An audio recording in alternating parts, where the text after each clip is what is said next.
My dear students, welcome to Deshiya Vidyashala Samiti registered. Welcome to 2nd PUC Physics Practicals. Welcome to DVS PU Independent College. ನಾನು SN Mallappa, lecturer, Department of Physics, DVS Independent PU College. Today I am going to discuss the experiment comparison of EMF of two cells. ಅದನ್ನು ನಾವು ಈ ಪಾರ್ಟಲ್ಲಿ discussion ಮಾಡ್ತೀವಿ. ಅದಕ್ಕೆ aim of the experiments ಏನು ಹೇಳುತ್ತಪ್ಪ ಅಂತಂದರೆ comparison of the EMF of the two given cells using ಪೊಟೆನ್ಷಿಯೋಮೀಟರ್ನ use ಮಾಡಿಕೊಂಡು ಎರಡು ಸೆಲ್ಗಳ ರೇಷಿಯೋ ಆಫ್ EMFನ ನಾವು ಈ ಎಕ್ಸ್ಪೆರಿಮೆಂಟಲ್ಲಿ ಕ್ಯಾಲ್ಕುಲೇಷನ್ ಮಾಡ್ಕೊಳ್ತೀವಿ.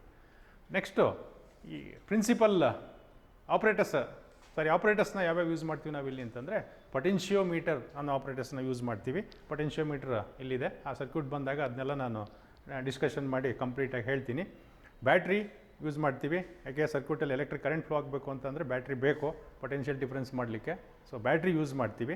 ನೆಕ್ಸ್ಟು ಎರಡು ಸೆಲ್ಸನ್ನು ಯೂಸ್ ಮಾಡ್ತೀವಿ, ಒಂದು ಲೆಕ್ಲಾಂಚೆ ಸೆಲ್ ಯೂಸ್ ಮಾಡ್ತೀವಿ, ಮತ್ತೊಂದು ಡೇನಿಯಲ್ ಸೆಲ್ನ ಯೂಸ್ ಮಾಡ್ತೀವಿ. ಯೂಸ್ ಮಾಡಿಬಿಟ್ಟು ಅವರ ರೇಷಿಯೋ ಆಫ್ EMFನ ಕ್ಯಾಲ್ಕುಲೇಷನ್ ಮಾಡ್ಕೊಳ್ತೀವಿ. ನೆಕ್ಸ್ಟು ಗ್ಯಾಲ್ವನಾಮೀಟರ್ನ ಯೂಸ್ ಮಾಡ್ತೀವಿ, use to measure very small feeble ಕರೆಂಟ್ನ ಮೆಜರ್ ಮಾಡಲಿಕ್ಕೆ ಗ್ಯಾಲ್ವನಾಮೀಟರ್ನ ಯೂಸ್ ಮಾಡ್ತೀವಿ. ಟೂ ವೇ ಕೀನ ಯೂಸ್ ಮಾಡ್ತೀವಿ. ರಿಯೋಸ್ಟಾಟ್ನ ಯೂಸ್ ಮಾಡ್ತೀವಿ, ಆ ಸರ್ಕ್ಯೂಟಲ್ಲಿ ಕರೆಂಟ್ನ ವೇರಿ ಮಾಡಲಿಕ್ಕೋಸ್ಕರ ರಿಯೋಸ್ಟಾಟ್ನ ಯೂಸ್ ಮಾಡ್ತೀವಿ. ಅದಾದ ನಂತರ ಈ ಪ್ಲಗ್ ಕೀ ಯೂಸ್ ಮಾಡ್ತೀವಿ. ಸೊ ಸ್ವಿಚ್ ಆನ್ ಮತ್ತು ಸ್ವಿಚ್ ಆಫ್ ಮಾಡಲಿಕ್ಕೆ it behaves as a switch ಅದು, ಹಾಗಾಗಿ ಆ ಪ್ಲಗ್ ಕೀನ ಯೂಸ್ ಮಾಡ್ಕೊಳ್ತೀವಿ. ನೆಕ್ಸ್ಟ್ ಈಗ ಪ್ರಿನ್ಸಿಪಲ್ಲಿಗೆ ಬಂದರೆ principle of potentiometer. When a steady current flows through a conducting wire of uniform thickness, potential difference between any 2 points on it is directly proportional to the length of the wire between those 2 points. ಇದು principal of potentiometer. ಇದರ basis ಮೇಲೆ ನಾವು ಅದನ್ನು ಎಕ್ಸ್ಪೆರಿಮೆಂಟನ್ನು ಇದು ಮಾಡ್ಕೊಳ್ತೀವಿ. ಈಗ next formula ಏನು use ಮಾಡ್ತೀವಿ ಇಲ್ಲಿ ಅಂತಂದರೆ the ratio of EMF of a cells. ಏನು EMF ಆಫ್ ಎ ಸೆಲ್ ಅಂದರೆ the ratio of EMF of a cell. EMF of a cell ಅಂದರೆ it is the potential difference between the terminals of the two cells when no current is drawn from the cell. ಅದನ್ನು ನಾವು EMF of a cell ಅಂತ ಕರಿತೀವಿ. ಈ ಎರಡು ಸೆಲ್ನ ratio calculation ಮಾಡಬೇಕು. ಒಂದರ EMF E1 ಇದೆ, ಇನ್ನೊಂದು EMF E2 ಇದೆ. EMF ಸೆಲ್ಲಿಂದ L1 ಬರುತ್ತೆ ಲೆಂಗ್ತು, E2 L2 ಬರುತ್ತೆ. ಅದರ ರೇಷಿಯೋ ಕ್ಯಾಲ್ಕುಲೇಷನ್ ಮಾಡ್ತೀವಿ. E1/E2 is equal to formula L1/L2. E1 ಅಂದರೆ EMF of the first cell, E2 ಅಂದರೆ EMF of the second cell. L1 balancing length of the first cell, L2 balancing length of the second cell. ಇದಿಷ್ಟು ಫಾರ್ಮುಲಾನ ನಾವು ಈ experimentally use ಮಾಡ್ತೀವಿ. ಇನ್ನು circuit ಡಯಾಗ್ರಾಮಿಗೆ ಬಂದರೆ circuit diagram ಇಲ್ಲಿ ಎರಡು ಪಾರ್ಟ್ ಇದೆ. ಒಂದು ಪ್ರೈಮರಿ ಸರ್ಕ್ಯೂಟ್ ಅಂತಿದೆ, ಇನ್ನೊಂದು ಸೆಕೆಂಡ್ರಿ ಸರ್ಕ್ಯೂಟ್ ಅಂತಿದೆ.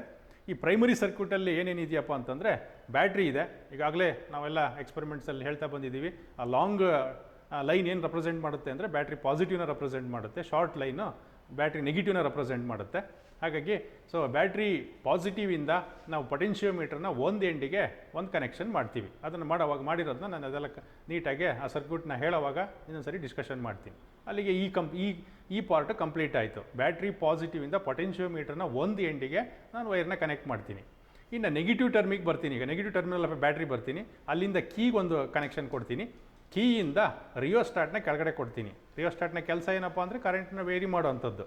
ಸೊ ಹಾಗಾಗಿ ರಿಯೋಸ್ಟಾಟ್ನ ಕೆಳಗಡೆ ಬರ್ತೀನಿ, ಒಂದು ಕನೆಕ್ಷನ್ ಕೊಡ್ತೀನಿ. ಅದಾದಮೇಲೆ ಒಂದು ಲೋಯರ್ ಪಾರ್ಟು, ಇನ್ನೊಂದು ಲೋಯರ್ ಪಾರ್ಟ್ ಫ್ರೀ ಬಿಡ್ತೀನಿ. ಅಪ್ಪರ್ ಪಾರ್ಟ್ ಆಫ್ ರಿಯೋಸ್ಟಾಟ್ನ ತೊಗೊಂಡು ಹೋಗ್ಬಿಟ್ಟು ಏನು ಮಾಡ್ತೀನಿ ಅಂದರೆ ಸೊ ಪೊಟೆನ್ಷಿಯೋಮೀಟರ್ನ ಇನ್ನೊಂದು ಎಂಡಿಗೆ ಕನೆಕ್ಟ್ ಮಾಡ್ತೀನಿ. ಅಲ್ಲಿಗೆ ಪ್ರೈಮರಿ ಸರ್ಕ್ಯೂಟು ಕಂಪ್ಲೀಟ್ ಆಗುತ್ತೆ. ಪ್ರೈಮರಿ ಸರ್ಕ್ಯೂಟ್ನ ಕನೆಕ್ಷನ್ಸು ಇಷ್ಟು ಮಾಡಿದ್ರೆ ಕಂಪ್ಲೀಟ್ ಆಗುತ್ತೆ. ಇನ್ನು ಸೆಕೆಂಡ್ರಿ ಸರ್ಕ್ಯೂಟಿಗೆ ಬಂದರೆ ಯಾವ ಸೆಲ್ನ EMF ಫೈಂಡ್ ಔಟ್ ಮಾಡಬೇಕೋ ಅದರ ಪಾಸಿಟಿವ್ ಟರ್ಮಿನಲ್, ಇದು ಯಾವ ಸೆಲ್ನ EMF ಫೈಂಡ್ ಔಟ್ ಮಾಡ್ತೀವೋ ಆ ಸೆಲ್ನ ಸೊ ಪಾಸಿಟಿವ್ ಟರ್ಮಿನಲ್ಲು ಮತ್ತು ನೆಗೆಟಿವ್ ಟರ್ಮಿನಲ್ಲು. ಈ ಪಾಸಿಟಿವ್ ಟರ್ಮಿನಲ್ ಆಫ್ ಎ ಸೆಲ್ನ ತೊಗೊಂಡೋಗಿ ಏನು ಮಾಡ್ತೀನಿ, ಪೊಟೆನ್ಷಿಯೋಮೀಟರ್ನ ಒಂದು ಪಾಯಿಂಟಿಗೆ ಕನೆಕ್ಟ್ ಮಾಡಿದ್ದೀನಿ. ಯಾವ ಬ್ಯಾಟ್ರಿ ಪಾಸಿಟಿವ್ ಬಂದಿದೆಯಲ್ಲ ಆ ಪಾಯಿಂಟಿಗೆ. ಸೊ ಸೆಲ್ನ ಯಾವ್ದು EMF ಫೈಂಡ್ ಔಟ್ ಮಾಡಬೇಕೋ ಆ ಸೆಲ್ಲನ್ನು ಪಾಸಿಟಿವ್ನ ತೊಗೊಂಡೋಗಿ ಇದು ಪೊಟೆನ್ಷಿಯೋಮೀಟರ್ನ ಬ್ಯಾಟ್ರಿ ಪಾಸಿಟಿವ್ ಬಂದಿರುತ್ತಲ್ಲ ಅಲ್ಲಿ ಕನೆಕ್ಷನ್ ಕೊಡ್ತೀನಿ. ಸೊ ಇನ್ನು ನೆಗೆಟಿವ್ ಟರ್ಮಿನಲ್ ಆಫ್ ಎ ಸೆಲ್ಲಿಂದ ತಂದುಬಿಟ್ಟು ಗ್ಯಾಲ್ವನಾಮೀಟ್ರಿಗೆ ಕೊಡ್ತೀನಿ. ಗ್ಯಾಲ್ವನಾಮೀಟ್ರಿಂದ ಸ್ಲೈಡಿಂಗ್ ಕಾಂಟ್ಯಾಕ್ಟಿಗೆ ಕನೆಕ್ಟ್ ಮಾಡ್ತೀನಿ. ಇದಿಷ್ಟು ಒಂದು ಸೆಕೆಂಡ್ರಿ ಸರ್ಕ್ಯೂಟ್ನ ಕಂಪ್ಲೀಷನ್ನು. ಇದಾದಮೇಲೆ ನೆಕ್ಸ್ಟ್ ಏನು ಮಾಡ್ತೀನಿ, ಈ ಸೆಲ್ನ ರಿಮೂವ್ ಮಾಡಿಬಿಟ್ಟು ಮತ್ತು ಈ ಸೆಲ್ನ ಕನೆಕ್ಟ್ ಮಾಡಿಬಿಟ್ಟು ನಾನು ನೆಕ್ಸ್ಟು ಮತ್ತೆ ಎಕ್ಸ್ಪೆರಿಮೆಂಟ್ನ ಕಂಡಕ್ಟ್ ಮಾಡ್ತೀನಿ.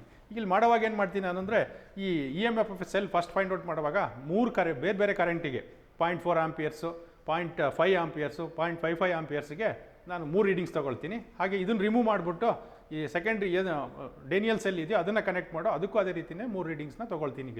ಈಗ ಇದಿಷ್ಟ ಆದಮೇಲೆ ಈಗ ಸರ್ಕ್ಯೂಟ್ನ ಹ್ಯಾಕ್ ಮಾಡೋದು ಅನ್ನೋದನ್ನು ನಾನು ಈಗಿಲ್ಲಿ 1 by 1 ಹೇಳ್ತಾ ಹೋಗ್ತೀನಿ. ಈಗ ನಾನು ಪ್ರೈಮರಿ ಸರ್ಕ್ಯೂಟ್ನ ಹ್ಯಾಕ್ ಕನೆಕ್ಟ್ ಮಾಡೋದು, ಸೆಕೆಂಡ್ರಿ ಸರ್ಕ್ಯೂಟ್ನ ಹ್ಯಾಕ್ ಕನೆಕ್ಟ್ ಮಾಡೋದು ಅನ್ನೋದನ್ನ ಈಗ ಡೀಟೇಲ್ ಆಗಿ ನಾನು ಅದರಲ್ಲಿ ಎಕ್ಸ್ಪ್ಲೈನ್ ಮಾಡಿದ್ದೀನಿ. ಈಗ ಅದರ ಬೇಸಿಸ್ ಮೇಲೆ ನಾನೀಗ ಸರ್ಕ್ಯೂಟ್ ಕನೆಕ್ಷನ್ಸನ್ನು ಮಾಡ್ತಾ ಬರ್ತೀನಿ. ಈಗ ಸರ್ಕ್ಯೂಟ್ ಕನೆಕ್ಷನ್ಸ್ ನೋಡ್ತಾ ಹೋಗಿ, ಬ್ಯಾಟ್ರಿ ಪಾಸಿಟಿವಿಂದ ಇಲ್ಲೊಂದು ಆಮೀಟ್ರನ್ನ ಯೂಸ್ ಮಾಡ್ಕೊಂಡಿದ್ದೀನಿ. ಯಾಕೆಂದರೆ ಕರೆಂಟನ್ನು ಮೆಜರ್ ಮಾಡಲಿಕ್ಕೋಸ್ಕರ ನಾನು ಒಂದು ಆಮೀಟ್ರನ್ನ ಹಾಕ್ಕೊಂಡಿದ್ದೀನಿ. ಆ ಆಮೀಟ್ರ್ನಲ್ಲಿ ರೀಡಿಂಗ್ಸ್ನ ಕಾನ್ಸ್ಟೆಂಟ್ ಇಟ್ಕೊಳ್ತೀನಿ. ಪ್ರತಿ ಒಂದು ಸೆಲ್ಲಿಗೂ 0.4ಗೆ 0.5 ಮತ್ತು 0.6ಗೆ ರೀಡಿಂಗ್ಸ್ನ ತೊಗೊಳ್ತಾ ಹೋಗ್ತೀನಿ. ಫಸ್ಟ್ ಈಗ EMF of A first cell ಏನಿದೆಯೋ ಲೆಕ್ಲಾಂಚೆ ಸೆಲ್ ಅಂತ ಕರಿತೀವಿ. ಇದೇನು ಲೆಕ್ಲಾಂಚೆ ಸೆಲ್ ಅಂತಂದರೆ ಈ chemical energy is converted into electrical energy. ಆ ಸೆಲ್ಸಿಗೆ ನಾವು ಈ ಲೆಕ್ಲಾಂಚೆ ಸೆಲ್ ಅಂತ ಕರಿತೀವಿ. Daniell cell, that is also chemical energy is converted into electrical energy. Leclanche cell is also a cell which converts chemical energy into electrical energy. ಈಗ ಆದರೆ ಇದ್ರ EMF ಎಷ್ಟು, ಅದ್ರ EMF ಎಷ್ಟು ಫೈಂಡ್ ಔಟ್ ಮಾಡ್ಕೊಳ್ತೀನಿ. First ಈಗ 3 ಕರೆಂಟಿಗೆ ಇದರ EMF ಫೈಂಡ್ ಔಟ್ ಮಾಡ್ಕೊಳ್ತೀನಿ. ನೆಕ್ಸ್ಟು ಇದನ್ನು ರೀಪ್ಲೇಸ್ ಮಾಡಿ ಆ ಸೆಲ್ನ ಡೇನಿಯಲ್ ಸೆಲ್ನ ಕಲೆಕ್ಟ್ ಮಾಡ್ಕೊಳ್ತೀನಿ. ಸೊ ಅದಕ್ಕೊಂದು 3 ರೀಡಿಂಗ್ಸ್ನ ಸೇಮ್ ಕರೆಂಟಿಗೆ ರೀಡಿಂಗ್ಸ್ನ ನೋಟ್ ಡೌನ್ ಮಾಡ್ಕೊಳ್ತೀನಿ. ಆಮೇಲೆ ಅದರ ರೇಷಿಯೋನ ನಾನು ಕ್ಯಾಲ್ಕುಲೇಷನ್ ಮಾಡ್ಕೊಳ್ತೀನಿ. ಈಗ first EMF of a cell first connect ಮಾಡ್ಕೋಬೇಕು. ಕನೆಕ್ಷನ್ಸ್ ಹೇಳಿದೆ ನಾನು ಏನಂತ, ಬ್ಯಾಟ್ರಿ ಪಾಸಿಟಿವಿಂದ ಆಮೀಟ್ರ್ ಕೊಟ್ಟಿದ್ದೀನಿ. ಅದು ಸರ್ಕ್ಯೂಟಲ್ಲಿ ನಾವು ಆಮೀಟ್ರ್ ಮೆನ್ಷನ್ ಮಾಡಿಲ್ಲ, ಇಲ್ಲಿ ನಮಗೆ ರೆಫರೆನ್ಸಿಗೆ ಬೇಕಾಗಿರೋದ್ರಿಂದ ನಾವು ಆಮೀಟ್ರನ್ನ ಇಲ್ಲಿ ಹಾಕ್ಕೊಂಡಿದ್ದೀವಿ. ಸೊ ಬ್ಯಾಟ್ರಿ ಪಾಸಿಟಿವ್ ಕೊಟ್ಟಿದ್ದೀನಿ. ಈ ಡೈರೆಕ್ಟ್ ಬ್ಯಾಟ್ರಿ ಪಾಸಿಟಿವಿಂದ ಪೊಟೆನ್ಷಿಯೋಮೀಟ್ರನ್ನ ಒಂದು ಎಂಡಿ ಕೊಡ್ಬೋದಿತ್ತು. ಈಗ ನಮಗೆ ಒಂದು ಸ್ವಲ್ಪ ಕನ್ವೀನಿಯೆಂಟ್ ಬೇಕಾಗಿರೋದ್ರಿಂದ ಒಂದು ಆಮೀಟ್ರನ್ನ ಹಾಕ್ಕೊಂಡಿದ್ದೀನಿ. ಬ್ಯಾಟ್ರಿ ಪಾಸಿಟಿವಿಂದ ಆಮೀಟ್ರ್ ಪಾಸಿಟಿವ್ ಕನೆಕ್ಷನ್ ಮಾಡಿದ್ದೀನಿ. ಆಮೀಟರ್ ನೆಗೆಟಿವಿಂದ ಪೊಟೆನ್ಷಿಯೋಮೀಟ್ರನ್ನ ಒಂದು ಎಂಡಿ ಕನೆಕ್ಷನ್ ಮಾಡಿದ್ದೀನಿ. ಅಲ್ಲಿಗೆ ಈ ಲೆಫ್ಟ್ ಸೈಡ್ ಕನೆಕ್ಷನ್ನು ಅಷ್ಟು ಕಂಪ್ಲೀಟ್ ಆಯಿತು. ಈಗ ರೈಟ್ ಸೈಡಿಗೆ ಬರ್ತೀನಿ. ಬ್ಯಾಟ್ರಿ ನೆಗೆಟಿವಿಂದ ಕೀಯಿಂದ ರಿಯೋಸ್ಟಾಟ್ನ ಲೋಯರ್ ಟರ್ಮಿನಲ್ಗೆ, ರಿಯೋಸ್ಟಾಟ್ನ ಅಪ್ಪರ್ ಟರ್ಮಿನಲ್ಲಿಂದ ಪೊಟೆನ್ಷಿಯೋಮೀಟ್ರನ್ನ ಮತ್ತೊಂದು ಎಂಡಿ ಕನೆಕ್ಟ್ ಮಾಡಿದ್ದೀನಿ. ಇದಿಷ್ಟು ಪ್ರೈಮರಿ ಸರ್ಕ್ಯೂಟ್ನ ಕನೆಕ್ಷನ್ನು. ಇನ್ನು ಸೆಕೆಂಡ್ರಿ ಸರ್ಕ್ಯೂಟ್ನ ಕನೆಕ್ಷನ್ ಹೇಳ್ತಾ ಬಂದೆ ನಾನು. ಏನು ಮಾಡಬೇಕು, ಯಾವ ಸೆಲ್ನ EMF ಫೈಂಡ್ ಔಟ್ ಮಾಡಬೇಕು ಆ ಸೆಲ್ನ ಇಲ್ಲಿ ಇಟ್ಕೊಳ್ತೀವಿ. ಅದರ ಪಾಸಿಟಿವ್ ಟರ್ಮಿನಲ್ನ ತೊಗೊಂಡೋಗಿ ಪೊಟೆನ್ಷಿಯೋಮೀಟ್ರನ್ನ ಒಂದು ಎಂಡಿ ಕೊಡ್ತೀವಿ. ಸೊ ಈ ಸೆಲ್ನ ಇನ್ನೊಂದು ನೆಗೆಟಿವ್ ಟರ್ಮಿನಲ್ನ ತೊಗೊಂಬಂದ್ಬಿಟ್ಟು ಗ್ಯಾಲ್ವನಾಮೀಟ್ರಿಗೆ ಕೊಟ್ಟಿದ್ದೀನಿ. ಗ್ಯಾಲ್ವನಾಮೀಟ್ರಿಂದ ಸ್ಲೈಡಿಂಗ್ ಕಾಂಟ್ಯಾಕ್ಟಿಗೆ ಕೊಟ್ಟಿದ್ದೀನಿ. ಜಾಕಿ ಕನೆಕ್ಷನ್ ಕೊಟ್ಟಿದ್ದೀನಿ. ಈಗ ರೀಡಿಂಗ್ಸ್ ಹೆಂಗೆ ತೊಗೊಳ್ತೀವಪ್ಪ ನಾವು ಅಂತಂದರೆ, ಕರೆಂಟನ್ನು 0.4 ಆಂಪಿಯರ್ಸಿಗೆ ಇಟ್ಕೊಂಡಿದ್ದೀನಿ ನಾನು. ಈಗ ಬ್ಯಾಲೆನ್ಸಿಂಗ್ ಲೆಂತ್ L1ನ ಫೈಂಡ್ ಔಟ್ ಮಾಡ್ತೀನಿ. ಬ್ಯಾಲೆನ್ಸಿಂಗ್ ಲೆಂತ್ ಎಲ್ಲಿ ಬರುತ್ತೆ ನೋಡ್ತಾ ಹೋಗ್ತೀನಿ. ಇಲ್ಲೆಲ್ಲ ಒಂದು ಕಡೆ ದ ಗ್ಯಾಲ್ವನಾಮೀಟರ್ ಶೋಸ್ 0 ಡಿಫ್ಲೆಕ್ಷನ್. ಆ ರೀಡಿಂಗ್ಸನ್ನ ನಾನು ಇಲ್ಲಿ ಬರ್ಕೊಳ್ತಾ ಹೋಗ್ತೀನಿ. ಗ್ಯಾಲ್ವನಾಮೀಟರ್ 0 ಡಿಫ್ಲೆಕ್ಷನ್ ತೋರಿಸ್ತಿದೆ. ಸೊ ಇದಕ್ಕೆ ಎಷ್ಟಿದೆಯಪ್ಪ ಅಂತಂದರೆ 92.5 ಸೆಂಟಿಮೀಟ್ರು L1 ಬಂದಿದೆ. ನೆಕ್ಸ್ಟ್ ಕೇಸಲ್ಲಿ ಏನು ಮಾಡ್ತೀನಿ ಅಂದರೆ, ಈಗ ಕರೆಂಟನ್ನು ಚೇಂಜ್ ಮಾಡ್ತೀನಿ. ಇದೇ ರೀತಿ ಇನ್ನೊಂದು ಸೆಲ್ಲಿಗೂ ಮಾಡ್ತಾ ಹೋಗ್ತೀನಿ. ಈಗ 0.4ಗೆ ಇಟ್ಟಿದ್ದೀನಿ, ಕರೆಂಟನ್ನ ಸ್ವಲ್ಪ ಚೇಂಜ್ ಮಾಡ್ತೀನಿ. ಈಗ 0.45ಗೆ ಇಡ್ತೀನಿ. 0.45ಗೆ ಇಟ್ಟಾಗ ಬ್ಯಾಲೆನ್ಸಿಂಗ್ ಲೆಂತ್ ಎಷ್ಟು ಬರುತ್ತಪ್ಪ ಅಂತಂದರೆ, 45 ಇಟ್ಟಾಗ ಬ್ಯಾಲೆನ್ಸಿಂಗ್ ಲೆಂತು 83 ಬರ್ತಾ ಇದೆ. ಅದನ್ನು ನಾನು ನೋಟ್ ಮಾಡ್ಕೊಂಡಿದ್ದೀನಿ. ಈಗ ಮತ್ತೆ 0.5ಗೆ ಕರೆಂಟನ್ನು ಇಡ್ತೀನಿ. ಅದೇ ಥರ ಇನ್ನೊಂದು ಸೆಲ್ಲಿಗೂ ಮಾಡ್ತೀನಿ. ಈಗ 0.5 ಕರೆಂಟ್ ಇಟ್ಕೊಂಡಿದ್ದೀನಿ. ಸೊ ಈಗ ಬ್ಯಾಲೆನ್ಸಿಂಗ್ ಲೆಂತ್ ಎಷ್ಟು ಬರುತ್ತಪ್ಪ ನೋಡ್ತೀನಿ. ಎಷ್ಟು ಬರ್ತಿದೆಯಪ್ಪ ಅಂದರೆ 74 ಬರ್ತಿದೆ. ಸೊ ಈಗ 3 ಕರೆಂಟಿಗೆ ರೀಡಿಂಗ್ಸ್ನ ಈ ಫಸ್ಟ್ ಸೆಲ್ ಲೆಕ್ಲಾಂಚೆ ಸೆಲ್ಲಿಗೆ ಫೈಂಡ್ ಔಟ್ ಮಾಡ್ಕೊಂಡಿದ್ದೀನಿ. ಈಗ ಜಸ್ಟ್ ನಾನೀಗೇನು ಮಾಡ್ತೀನಿ ಅಂದರೆ, ಈ ಸೆಲ್ನ ರಿಮೂವ್ ಮಾಡಿ ಸೊ ಆ ಸೆಲ್ನ ಕನೆಕ್ಟ್ ಮಾಡ್ಕೊಳ್ತೀನಿ. ಜಸ್ಟ್ ಈ ಸೆಲ್ನ ರಿಮೂವ್ ಮಾಡ್ತೀನಿ, ಆ ಸೆಲ್ನ ಕನೆಕ್ಟ್ ಮಾಡ್ಕೊಳ್ತೀನಿ. ಅದೇ ರೀತಿ ಮತ್ತೆ 0.4ಗೆ 0.45 ಆಂಪಿಯರ್ಸ್ಗೆ ಮತ್ತು 0.5 ಆಂಪಿಯರ್ಸ್ಗೆ ರೀಡಿಂಗ್ಸ್ನ 3 ರೀಡಿಂಗ್ಸ್ನ ತೊಗೊಳ್ತೀನಿ. ಹಾಗಾಗಿ ಎಲ್ಲದಕ್ಕೂ ಒಂದೇ ಕರೆಂಟಿಗೆ ರೀಡಿಂಗ್ಸ್ ತೊಗೊಂಡಂಗೆ ಆಗುತ್ತೆ. ಆ ಬೇಸಿಸ್ ಮೇಲೆ ರೇಷಿಯೋನ ನಾವು ಕ್ಯಾಲ್ಕುಲೇಷನ್ ಮಾಡ್ಕೊಳ್ತೀವಿ. ಜಸ್ಟ್ ರಿಪ್ಲೇಸ್ ಮಾಡಿದ್ದೀನಿ. ಲೆಕ್ಲಾಂಚೆ ಸೆಲ್ ತೆಗೆದುಬಿಟ್ಟು ಡೇನಿಯಲ್ ಸೆಲ್ನ ಕನೆಕ್ಟ್ ಮಾಡಿದ್ದೀನಿ. ಈಗ ಅದೇ ಥರ ಮತ್ತೆ ಒನ್ಸ್ ಅಗೈನ್ 0.4 ಆಂಪಿಯರ್ಸ್ಗೆ ಕರೆಂಟ್ನ ಇಟ್ಕೊಳ್ತೀನಿ. 0.4 ಆಂಪಿಯರ್ಸ್ಗೆ ಇಟ್ಟಿದ್ದೀನಿ. 0.4 ಆಂಪಿಯರ್ಸ್ಗೆ ಇಟ್ಟು ನಾವು ಬ್ಯಾಲೆನ್ಸಿಂಗ್ ಲೆಂತ್ನ ಚೆಕ್ ಮಾಡಿದ್ರೆ ಎಷ್ಟು ಬರುತ್ತಪ್ಪ ಅಂತಂದರೆ 67 ಸೆಂಟಿಮೀಟ್ರಿಗೆ ನನಗೆ 67 ಸೆಂಟಿಮೀಟ್ರಿಗೆ ಬರ್ತಾ ಇದೆ. Balancing length L2 for Daniel cell ಅಂದರೆ ಸೆಕೆಂಡ್ ಸೆಲ್, ಅದಕ್ಕೆ ಎಷ್ಟು ಬರ್ತಾ ಇದೆ.